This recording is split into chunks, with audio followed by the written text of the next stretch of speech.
Welcome to The Bookshelf, where we find prominent authors from all walks of life who inspire, who motivate, who challenge our thinking and shape our mindset as well. Today we are in conversation with Dr. Mandisa Nkanjeni, who is a medical doctor and also a prophetess. So thank you so much for joining us. I mean, you wear so many hats. I mean, even wondering where you find the balance. Just tell us a little bit about yourself. My name, Mandisa, means you make people to feel comfortable, welcomed, and blessed.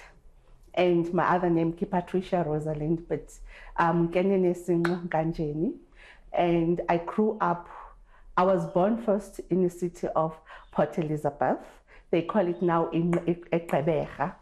And then I went to Mthatha, where I further all my studies from preschool to grade 12 at a Catholic school. And then I was blessed to have to get a scholarship to go and study in Cuba. So there you learn your medical studies, you learn them in Spanish only. You have a 3-year degree in Spanish where you learn Spanish only. In the second year of learning the Spanish, you do your first year medicine. And then after that, you come and finish in South Africa, then where they collaborate. So I went to Stellenbosch to finish my studies. Talk us through the transition, though, for being out of the country and living away from your family and your support structure, where you found the strength or how you were able to navigate that terrain. When I reached there, the culture shock was like really so bad. I remember one time, I wanted to walk back to South Africa because the embassy, once you reach there, they welcome you, they talk to you, they prepare you mentally, and then they know our tantrums. So they will tell our parents to say, don't answer the phone until we are done with her. And now we have matriculants who are writing their final year-end exams. Of course, this is quite a milestone in a defining moment for many of them who may want to get into the medicine space. You yourself, having had access to the scholarship, there is a lot of hard work that goes into it. And it's a competitive space. It's true. You're not entitled to necessarily have the sponsorship. What is it that is required in terms of the criteria to comply? One of the criteria is because your parents or your parent is not able to take you to varsity. For example, my mother is a single parent, was doing 3 jobs to sustain me and my sister. So they will take those kids who are disadvantaged, but they have they've passed with high marks at school and everything. Mm-hmm. So that's the first they look at. Secondly, you do 3 kinds of interviews that I went through. The first interview, they check your marks and everything. They talk to you, and then they ask you around why you want to be a doctor. When you come back to your country, what do you want to do?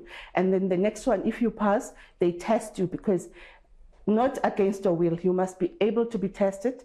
Things like HIV, then females pregnancy test, and also like hepatitis B. All the infective markers must be tested because that side, they don't accept that. Mm-hmm. Even if we test in South Africa, they test you again that side. Of course, we're obsessed with the fountain of youth. All of us want to be forever young, as it were. And this is your area of speciality in the aesthetics. Aesthetics, yes.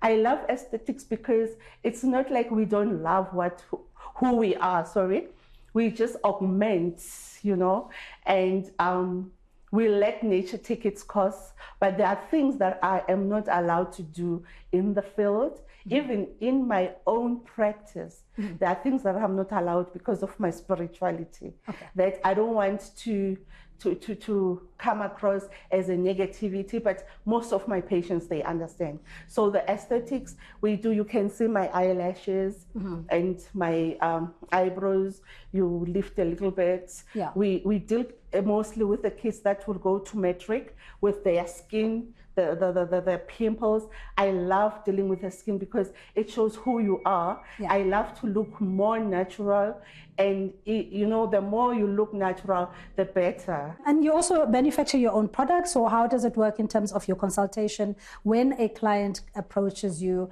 and they want to look 10 years younger, for example? I get a message spiritually of what I must make. Okay. Everything that I do from early in the morning, when I start praying before I get to work, I get a message what to do. For example, my own products are still coming. They want them to be as natural. Mm-hmm. The hair products and the skin products, they are coming. You know, they will be more natural. And these ones, they are natural, but a bit of 1, 2, 3 there. Hence, myself and my journey that I walk through, I have to now divert a little bit to cover that side that I needed to come across and reach where my products needs to reach. As time goes on, I'll put it out there when they are ready. And it speaks to the title of the book, Chosen Seed of Divine Destiny. You're talking about nurturing that inner voice, or a God-given message, if you like, you know, that this is what you ought to do for your day. So we'll unpack the book in the next segment. Do stay with The Bookshelf, only on eNCA.